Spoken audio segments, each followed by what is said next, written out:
Everyone, welcome back to my YouTube channel physics make it easy. हमारे इस channel पर आज हम सॉल्व करेंगे क्लास 10th का जो 2024 में पेपर हुआ था उसको सॉल्व करेंगे। पेपर का पैटर्न आपको पता ही है। एमसीक्यू पूछे जाते हैं, असर्शन रीजन पूछे जाते हैं, 2 मार्क्स के क्वेश्चन, 3 मार्क्स के क्वेश्चन और केस स्टडी बेस्ड क्वेश्चन पूछे जाते हैं।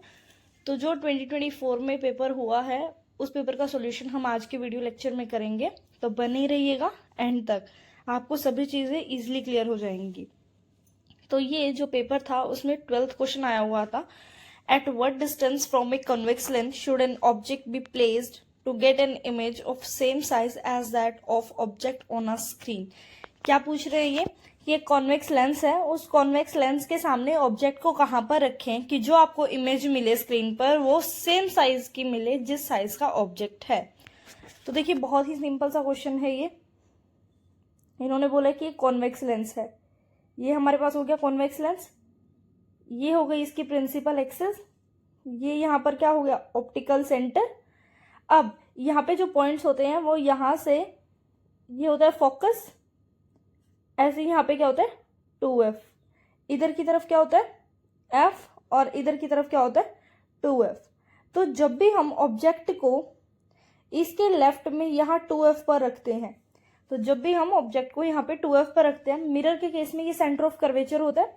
अगर हम कॉन्केव मिरर या कॉन्वेक्स मिरर की बात करते हैं तो उसमें यहाँ पर एक फोकस होता है जहां पर हमने 2f को बनाया है, यहाँ पर 2f, इसको 1 1 और इसको 2 2 भी डेजिग्नेट कर सकते हैं, 2f1 f2।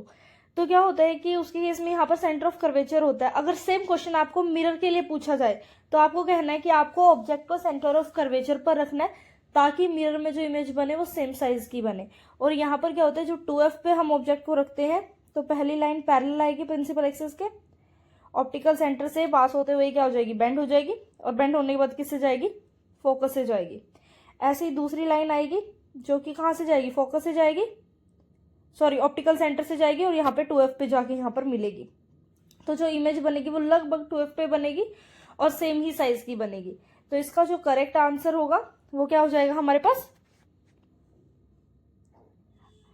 Beyond twice the length of focal length of the lens. Focal length जो होता है ना वो f के डिस्टेंस को हम फोकल लेंथ बोलते हैं। ये जो है लेंस है, यहां से ये यहाँ पर ये फोकस है, ये ऑप्टिकल सेंटर है, ये वाली चीज जो है इसी को हम फोकल लेंथ बोलते हैं, ओ से लेकर एफ तक के डिस्टेंस को। और 2f होता है ट्वाइस ऑफ फोकल लेंथ। तो अभी मैंने क्या बताया कि जब हम ऑब्जेक्ट को 2f पे रखेंगे तभी इमेज आपके 2f पर ही बनेगी और सेम साइज की बनेगी। तो इसके लिए जो करेक्ट आंसर आएगा, इन्होंने तो बोला बियॉन्ड, बियॉन्ड का मतलब होता है उससे पीछे, ट्वाइस से पीछे, 2f से पीछे। अगला बोला उन्होंने प्रिंसिपल फोकस के ऊपर मतलब f के ऊपर। अगला बोला twice the focal length of the lens, twice the focal length, focal length मतलब f तक, और ट्वाइस मतलब उसका डबल। तो इसका आंसर जो आएगा वो C आएगा। एक और पढ़ लेते हैं, between the optical centre and the principal focus. नहीं, ये भी आंसर नहीं होगा, तो इसका आंसर आएगा at twice the focal length of the lens. चलिए मूव करते हैं नेक्स्ट क्वेश्चन पे। The lens system of human eye form an image on a light sensitive screen which is called. आंख में जब भी आप कोई भी ऑब्जेक्ट देखते हैं, कोई भी ऑब्जेक्ट अगर आप देख रहे हैं, चाहे वो आपकी आंख के पास रखा है चाहे वो आपकी आंख से दूर रखा है, डजेंट मैटर, हमेशा किसी भी ऑब्जेक्ट को अगर आप देखते हैं तो उसकी इमेज हमेशा कहाँ बनती है, रेटिना पे बनती है। इसको आप याद रखेंगे कहाँ पे बनेगी, रेटिना पे बनेगी। आइए समझते हैं नेक्स्ट क्वेश्चन को। The pattern of magnetic field line inside a current carrying solenoid, कि एक सोलेनोइड के अंदर जो मैग्नेटिक फील्ड लाइंस बनेंगी वो किस तरीके की बनेंगी। तो ये ना कंफ्यूजन क्रिएट कर सकता है। आपको कई बार ऑप्शन में ऐसा दिया होगा कि जो मैग्नेटिक फील्ड लाइंस होंगी वो मैग्नेटिक फील्ड लाइंस जो है इनसाइड द सोलेनोइड पैरेलल होती हैं।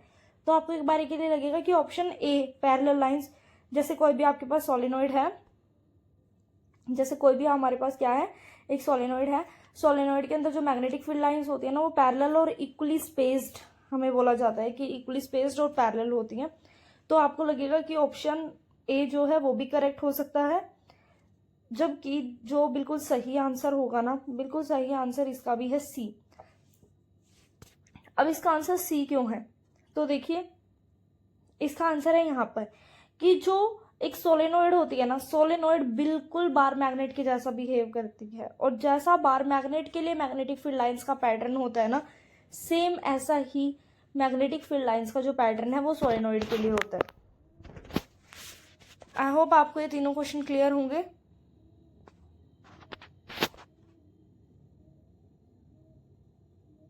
आइए आगे बढ़ते हैं असर्शन रीजन पे। The rainbow is a natural spectrum of sunlight in the sky, कि जो रेनबो बनता है स्काई में सनलाइट से, वो नेचुरल स्पेक्ट्रम होता है, ठीक है। रीजन में हमें दिया rainbow is formed in the sky when the sun is overhead, जब सन बिल्कुल सर के ऊपर होता है और वाटर ड्रॉपलेट्स जो है एटमॉस्फेयर में प्रेजेंट होती है, तब जाके रेनबो बनता है। पहली बात बिल्कुल सही है, नेचुरल स्पेक्ट्रम बोलते हैं हम रेनबो को। स्पेक्ट्रम मतलब 7 रंगों को जो डिवाइड करते 7 रंगों को जो का जो होता है पैटर्न विबग्योर वाला, वही होता है। रेनबो भी नेचर में बनता है तो नेचुरल स्पेक्ट्रम ही है। रेनबो जब बनता है, एक तो सन होना चाहिए, वाटर ड्रॉपलेट्स होनी चाहिए, क्योंकि वाटर ड्रॉपलेट्स ही प्रिज्म का काम करती हैं। अब दोनों स्टेटमेंट सही हैं, पर ये दोनों ना एक दूसरे की करेक्ट एक्सप्लेनेशन नहीं है। क्यों नहीं है? क्योंकि जिसकी जो करेक्ट एक्सप्लेनेशन होनी चाहिए थी ना, वो होनी चाहिए थी कि भाई जो वाटर ड्रॉपलेट्स है ना, वो प्रिज्म का काम करती हैं, और नेचर में डिस्पर्जन होता है जब सनलाइट जो है उन वाटर ड्रॉपलेट से उन नेचुरल प्रिज्म से पास होती है, तो 7 रंगों में सनलाइट टूट जाती है, जिससे कि रेनबो बनता है। तो कुछ इस तरीके की एक्सप्लेनेशन होनी चाहिए थी, देन वी विल से कि ये इसकी करेक्ट एक्सप्लेनेशन है। तो अभी दोनों स्टेटमेंट सही है, तो इसके लिए आप इसके साथ जाएंगे ऑप्शन बी पर। State assertion and reason both are true, but reason is not correct explanation of assertion, ये होना चाहिए। ये आपको क्लियर है? चलिए आगे बढ़ते हैं। नेक्स्ट हमारे पास है question number 24। Okay, an object is placed at A distance 10 centimetre from a convex mirror of focal length 15 centimetre. Find the position of the image formed by the mirror. आपको क्या given है, देखिए इस question में हम इस question को करते हैं सॉल्व। हमें बोला है कि एक ऑब्जेक्ट है, ऑब्जेक्ट जो है वो कॉन्वेक्स मिरर के सामने 10 सेंटीमीटर के डिस्टेंस पर रखा हुआ है। साइन कन्वेंशन आप सभी को पता है, यू जो है वो होता है आपका ऑब्जेक्ट डिस्टेंस। ऑब्जेक्ट डिस्टेंस जो है वो हमें दी हुई है 10 सेंटीमीटर। ऑब्जेक्ट को हमेशा मिरर के लेफ्ट में रखते हैं, इसीलिए साइन कन्वेंशन को यूज करते हुए हम यहाँ पर लेंगे -10 सेंटीमीटर। यू हमें गिवन है -10 सेंटीमीटर। कन्वेक्स मिरर का जो फोकल लेंथ है वो हमें गिवन है 15 सेंटीमीटर। अब अगर आपको ये जो है साइन कन्वेंशन ये अगर याद है तो बहुत अच्छी बात है। अगर आपको ये सब चीज़ें याद नहीं है तो मैं आपको एक बारी के लिए बता दूं, हमारे पास जो कॉन्वेक्स मिरर होता है वो कुछ इस तरीके का मिरर होता है। इस तरफ इसके डैश होता है, मतलब वो जो पेंटेड साइड होती है। अब ये देखिए, अब इसका जो कर्वेचर है ना वो इस साइड है, तो इसका मतलब इसका अगर कर्वेचर राइट साइड है तो इसका मतलब इसका जो सेंटर है वो जो है वो यहाँ है, मतलब मिरर से राइट में है। जहाँ सेंटर होता है ना तो उसके हाफ में होता है फोकस, और वहीं से मेजर होती है फोकल लेंथ। तो जो फोकस आ रहा है इसका वो राइट में आ रहा है, तो इसका फोकल लेंथ क्या आ जाएगा? पॉजिटिव। यहाँ पर मुझे एफ गिवन है, यहाँ पर मुझे यू गिवन है। ये दोनों चीजें पता है हमें निकालनी है पोजीशन ऑफ द इमेज। हमें क्या निकालनी है? इमेज की पोजीशन, मतलब हमें वी निकालना है। ये हमारे पास क्वेश्चन है, यू वी और एफ हमें गिवन है। क्या करना है? हमें सिर्फ और सिर्फ सिंपल सा मिरर फॉर्मूला अप्लाई करना है, क्योंकि मिरर फॉर्मूला में यू वी और एफ ही तो होता है। तो हमें वी निकालने के लिए क्या अप्लाई करना है? यहाँ पर मिरर फॉर्मूला अप्लाई करते हैं। मिरर फॉर्मूला क्या होता है? 1/u plus 1/v is equal to 1/f। अब हमें u गिवन है -10 प्लस 1/v मुझे फाइंड करना है, that is equal to 1/f। f हमें क्या गिवन था? 15। ये उस साइड जाएगा, 1/v is equal to 1/15 plus 1/10। अगर हम इसका एलसीएम लेते हैं, यहाँ पे राइट साइड अगर आप इसका एलसीएम लोगे तो एलसीएम आ जाएगा 150, तो आ जाएगा अपॉन में, और ये हो जाएगा क्रॉस मल्टीप्लाई कर रहे हैं हम, 15 प्लस 10 ही हो जाएगा हमारे पास 25 1 25, और यहाँ आएगा 6। 1/v is equal to 1/6। Reciprocal या क्रॉस मल्टीप्लाई जैसे भी आप करते हैं, क्रॉस मल्टीप्लाई अगर आप करेंगे तो v जो है वो आ जाएगा आपके पास 6 सेंटीमीटर प्लस 6 सेंटीमीटर। ये आ गया v। आई होप आपको ये वाला क्वेश्चन भी क्लियर है। सेंटीमीटर आप यहाँ पर मेंशन कर दीजिएगा।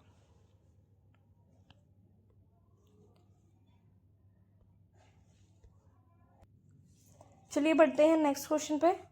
और नेक्स्ट क्वेश्चन हमारे पास है 25th क्वेश्चन। ए पार्ट है उसका, बी पार्ट भी हमें करना है, अभी देखेंगे और में है या कैसे है। पहले देखना है, how would you connect 3 resistor each of resistance 6 ohm so that combination has a resistance 9 ohm. Okay, हमारे पास 3 रजिस्टर है। देखिए हमारे पास क्या है, 3 रजिस्टर है। हर एक रजिस्टर जो है वो इन्होंने 6 ओम का बताया है। आपके पास 3 रजिस्टर है, हर एक रजिस्टर जो है वो 6 ओम का है। आप इन तीनों को कैसे कनेक्ट करें कि आपका जो टोटल है ना वो कितने ओम आए, 9 ओम आए। ये है हमारे पास क्वेश्चन। हमें टोटल कितना चाहिए, 9। देखिए अगर हम इनको सीरीज में कनेक्ट करते हैं, सीरीज में मतलब डायरेक्ट ही मैं इनको ऐसे कंबाइन कर दूं, तो 6 सीरीज में कनेक्ट करने के लिए जो फॉर्मूला होता है 6 + 6 + 6, तो ये हो जाएगा 18। तो 18 ओम आएगा सीरीज में, तो हमें सीरीज में कनेक्ट नहीं करना, सीरीज गलत हो जाएगा। उसके बाद नेक्स्ट बात करते हैं, अगर मैं यही 3 को पैरेलल में कनेक्ट करके देखूं, पैरेलल में कनेक्ट करने का तरीका क्या होता है, 1/RP = 1/6। दूसरा भी क्या है मेरे पास, 1/6 + 1/6। तो यहाँ से 1/RP की वैल्यू हमारे पास निकल के आएगी 3 × 1/6, तो ये आ जाएगी 1/2। लास्ट में रेसिप्रोकल करेंगे तो RP जो है वो आएगा 2 ओम, पर मुझे तो 9 ओम चाहिए, तो ये वाला तरीका भी सही नहीं है। तो भाई किस तरीके से इनको जो है वो करके देखा जाए, फिर जोड़े इनको। अगर मैं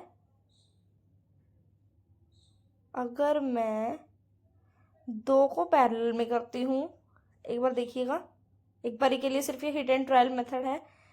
एक बारी के लिए मैं इसको 6 ओम और 6 ओम को पैरेलल में करती हूँ, 2 को पैरेलल में, और जो भी आएगा ना फिर उसको तीसरे के साथ सीरीज में करके देखिए। ऐसा करना सही रहेगा क्या, चलिए देखते हैं। अब मैंने फर्स्ट टू को किस में कनेक्ट करके देखा है, फर्स्ट 2 को शायद इस तरीके से हमारा काम चल जाएगा, तो चलिए इसको करके देखते हैं। मैं पहले 2 को किस में कनेक्ट कर रही हूँ, पहले 2 को आप लोग कनेक्ट कर लें पैरेलल में। देखिए 1/RP = 1/6 + 1/6, ये आ जाएगा आपका 2/6, मतलब 1/3। तो यहाँ से RP की वैल्यू निकल के आएगी आपकी 1/3, मतलब 3। तो जो आपकी ये 2 हैं, इन 2 से आपकी बन गई 1, जो कि हो गई 3।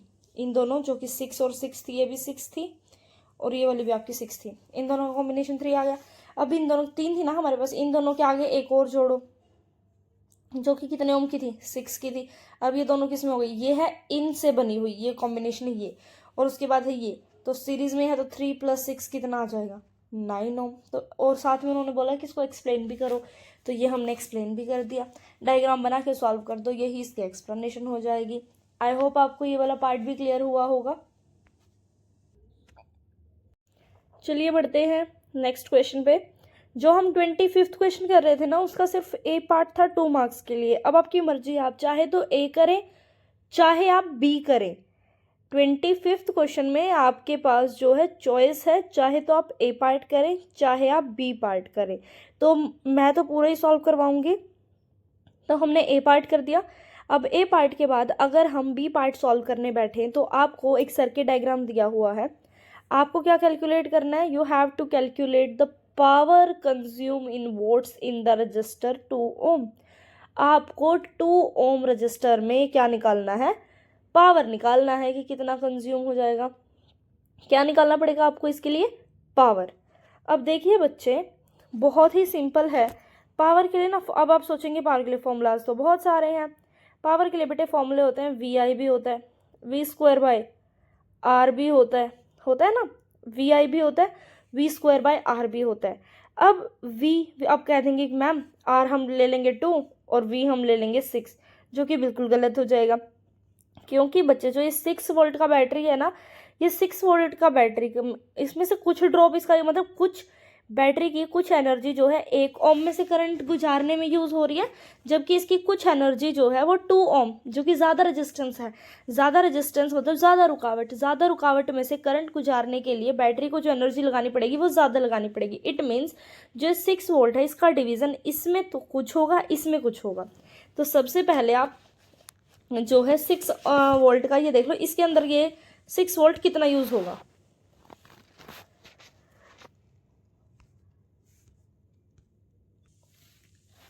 एक और हम दूसरा तरीका इसमें क्या यूज कर सकते हैं, जो मुझे लग रहा है यहाँ पे, देखिए क्या करें, 6 वोल्ट बैटरी से पॉजिटिव टर्मिनल से यहाँ पे करंट जाता है। अब पहले ही देखो बैटरी कितना करंट भेज रही है। करंट के लिए आर देखिए, रेजिस्टेंस देखिए, टोटल रेजिस्टेंस सीरीज में है दोनों, तो 1+2 तो रेजिस्टेंस आ गया 3 ओम। टोटल रेजिस्टेंस हमारा कितना आ गया 3 ओम। आर हो गया 3, वी हो गया 6, तो आई क्या होता है ओम्स लॉ के according, I is V upon R. V है 6 और आर है बेटे 3, तो ये हो जाएगा हमारे पास 2 एम्पियर। तो यहाँ से जो करंट आया वो कितना आया 2 एम्पियर ना। अब मैं यहाँ से भेज देती हूँ करंट, जो कि कितना हो गया 2 एम्पियर। उसके बाद उन्होंने मुझसे क्या पूछी, पावर। पावर का एक फॉर्मूला होता है I²R। पावर का एक फॉर्मूला क्या होता है I²R। आई कितना 2, तो 2 स्क्वायर है तो 2 को 2 बार लिखे, गुना में आर। आर कौन से रजिस्टर के लिए पावर पूछे इन्होंने, 2 वाले के लिए, तो यहाँ पे भी 2। तो टोटल कितना आ गया 8 वोट। क्या आंसर आ गया 8 वोट। आई होप ये आपको क्लियर है। चलिए अब बढ़ जाते हैं हम नेक्स्ट क्वेश्चन पे। 26th क्वेश्चन, वो भी 2 मार्क्स का क्वेश्चन है, पर वो अलग से करना है बेटे आपको। जो 25th है उसमें चॉइस दी हुई है, 26th के दोनों पार्ट करने हैं, एक एक नंबर के हैं। कहते हैं कि 2 magnetic field line do not intersect each other. Magnetic field line कभी भी एक दूसरे को काटती नहीं है। क्यों नहीं काटती, देखिए बहुत इजी सी बात है। अगर एक बारी के लिए मान लो कि ये दोनों मैग्नेटिक फील्ड लाइन एक दूसरे को काट रही है, ये दोनों मैग्नेटिक फील्ड लाइन काट रही है एक दूसरे को, समझाने के लिए एक बारी के लिए यहाँ पे ना एक मैग्नेट रखो, मैग्नेट से ही मैग्नेटिक फील्ड लाइन बनती है। अब ये मैग्नेटिक फील्ड लाइन नॉर्थ से कहाँ जाएंगी, नॉर्थ से साउथ की तरफ। तो ये मैग्नेटिक फील्ड लाइन जो है, मैग्नेटिक फील्ड की हमें डायरेक्शन, ये वाली जो लाइन है, मान लो ये दोनों लाइन एक दूसरे को काट रही हैं, तो मैं मान रही हूँ ये मेरी लाइन ए है, ये लाइन बी है। तो लाइन ए कहती है कि जो मैग्नेटिक फील्ड की जो डायरेक्शन होगी मैग्नेट की वजह से, वो होगी मेरी तरफ। यहाँ मैं दूसरा पेन लेके आपको समझा दे रही हूँ। जो लाइन ए है वो कह रही है कि ए की तरफ होगी। ये वाली जो लाइन है, लाइन बी, वो कहती नहीं इस साइड नहीं होगी, मैग्नेटिक फील्ड की डायरेक्शन होगी ये, क्योंकि मैग्नेटिक फील्ड की डायरेक्शन जो है काटने वाले पॉइंट से, और जो ये मैग्नेटिक फील्ड लाइन है इसी की डायरेक्शन में बनती है। ये कहेगी कि नहीं मैग्नेटिक फील्ड इस साइड है, ये कहेगी कि नहीं magnetic field line magnetic field इस साइड है। एक पॉइंट पर मैग्नेटिक फील्ड की एक ही डायरेक्शन होती है, एक पॉइंट पर मैग्नेटिक फील्ड की एक ही डायरेक्शन होती है, इसीलिए कभी भी मैग्नेटिक फील्ड लाइंस जो है वो एक दूसरे को कट नहीं करेंगी। मैग्नेटिक फील्ड लाइंस कभी भी एक दूसरे को कट नहीं करेंगी। इस चीज़ को आप करेंगे कैसे, इस चीज़ को आप समझाएंगे कैसे, इस तरीके से। अगर 2 मैग्नेटिक फील्ड लाइन एक दूसरे को काट रही है, तो काटने वाला पॉइंट जो है, इंटरसेक्शन वाला जो पॉइंट है, वो वहाँ पर मैग्नेटिक फील्ड की एक ही मैग्नेटिक फील्ड की, एक ही मैग्नेट की वजह से जो मैग्नेटिक फील्ड है उसकी 2 डायरेक्शन बन जाएंगी, जो कि पॉसिबल नहीं होता। इसीलिए मैग्नेटिक फील्ड लाइन कभी भी एक दूसरे को क्रॉस नहीं करती। इसमें आपको डायग्राम भी बनाना है, आपको 2 मैग्नेटिक फील्ड लाइंस दिखानी है, दोनों को काट देना है, और जो ये आपका पॉइंट होता है, इस वाले पॉइंट पर आपको 2 डायरेक्शन बना के दिखा देनी, ये कहेगी ये डायरेक्शन, ये कहेगी ये, जो कि पॉसिबल नहीं है। तो इस तरीके से आप डायग्राम बना के बता देंगे तो भी आपको 1 मार्क मिल जाएगा। तो ये है, आई होप आपको क्लियर हुआ होगा। तो चलिए अब आते हैं इसी के 26 के सेकंड पार्ट पे। How is uniform magnetic field in a region is represented. किसी भी रीजन में यूनिफॉर्म मैग्नेटिक फील्ड को कैसे रिप्रेजेंट किया जाता है। तो बेटे यूनिफॉर्म मैग्नेटिक फील्ड को हमेशा पैरेलल और इक्वली स्पेस्ड लाइन से दिखाया जाता है। किसे दिखाया जाता है, पैरेलल और इक्वली स्पेस्ड। इक्वली मतलब इनके बीच में गैप जो है वो सेम होता है। तो ऐसे पैरेलल और इक्वली स्पेस्ड लाइन जो है वो यूनिफॉर्म मैग्नेटिक फील्ड को दिखाती हैं। Parallel equally spaced lines. इस तरीके से आप यूनिफॉर्म मैग्नेटिक फील्ड को दिखाते हैं। तो ये डायग्राम बना के दिखाना था। यहाँ तक हमने 1 मार्क के और 2 मार्क के सभी क्वेश्चंस को कंप्लीट कर लिया है। ये था हमारी वीडियो का पार्ट ए। अब हम आने वाले में हम करेंगे 3 मार्क्स के क्वेश्चन और केस स्टडी बेस्ड क्वेश्चन। तो stay tuned to same channel और नेक्स्ट पार्ट के लिए जुड़े रहिए। चैनल को सब्सक्राइब करें, वीडियो पसंद आए तो लाइक करें, कहीं पर कोई डाउट रहता है तो कमेंट सेक्शन में पूछ लें।